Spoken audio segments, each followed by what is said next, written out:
Don't hurry up to fall into Procrustean bed. Concept itself is not art. Is not art yet.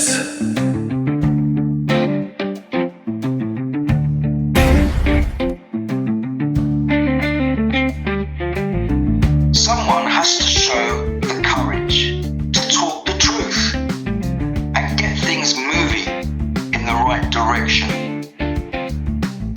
Spiritual and intellectual mediocrities rob us of the chance to live a full life with their politically correct ignorance. The sneaky puppeteers of the art world, gallery owners and pompous verbose reviewers, neglect anything that does not fit into the framework and is a slave to profit, and therefore avoids giving a platform to any art that might offend by highlighting uncomfortable truths. Without the approval of the arrogant clique of overrated art critics, who are the very people who fail to truly understand art, forward-looking artists are sidelined when they should be taken more seriously. Until free minds create a step change, making these spiritually limited kingmakers see the light, they are deprived of legitimate opportunities to demonstrate their art to a world that desperately needs it. Many artworks selling for millions are not much better than the efforts of students on the first day of a foundation course at art college.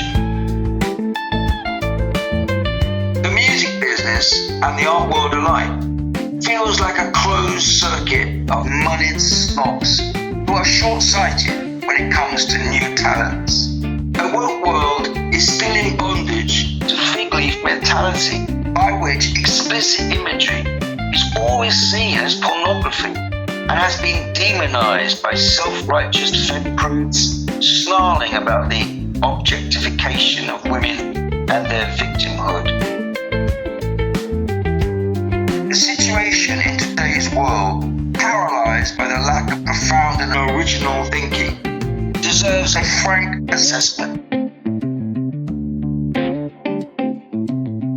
For thousands of years, art has celebrated beauty, evoking enthusiasm and inspiration in humanity, shaping the environment of its spiritual and aesthetic existence. Calling itself contemporary art, it pollutes the exhibition spaces of galleries and museums around the world. The octopus of art galleries gorges itself on triteness and ugliness, corrupted by its lack of vision and instinct for beauty.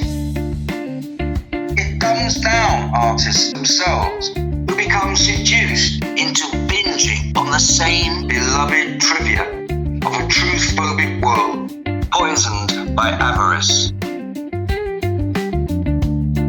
Artists become co-opted into a circus performance where they resemble clowns dancing on the bones of their predecessors. In this assembly line of derivative art, they endlessly reproduce parodies of past masterpieces. They are cannibals, feeding off their own kind because they cannot make an original food. People who call themselves artists, who have nothing to say, seem to compete to see who can do worse, exploiting the poverty of imagination to the limit. Non-stop replication of stereotypes and endless floundering in the subconscious induces mortal boredom, with their pretentiousness scaring away visitors to exhibition spaces.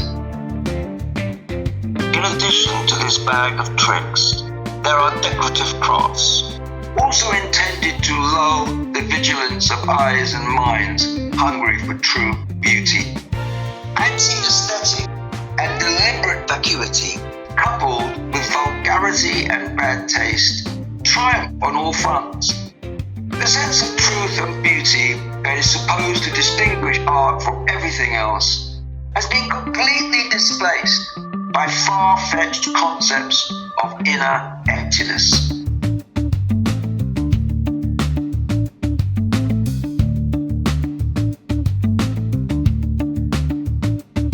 Other forms of art, such as music and literature, cannot afford such luxury. Music does not exist without harmony, and literature without clearly articulated thought.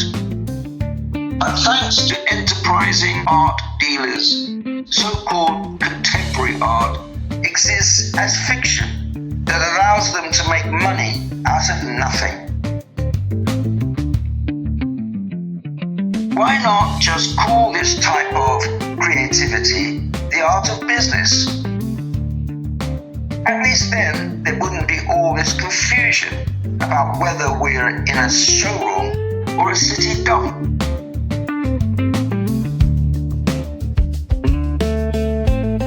Art criticism is also involved in the process of stupefaction, having transformed itself from a helper to the viewer and his enlightener into a lackey of big business, justifying the absence of content.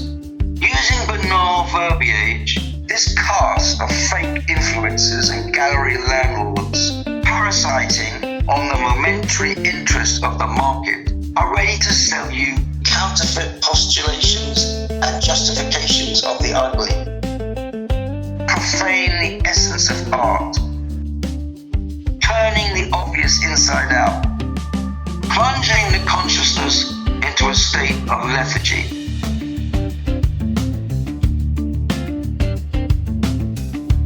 So many values are inverted.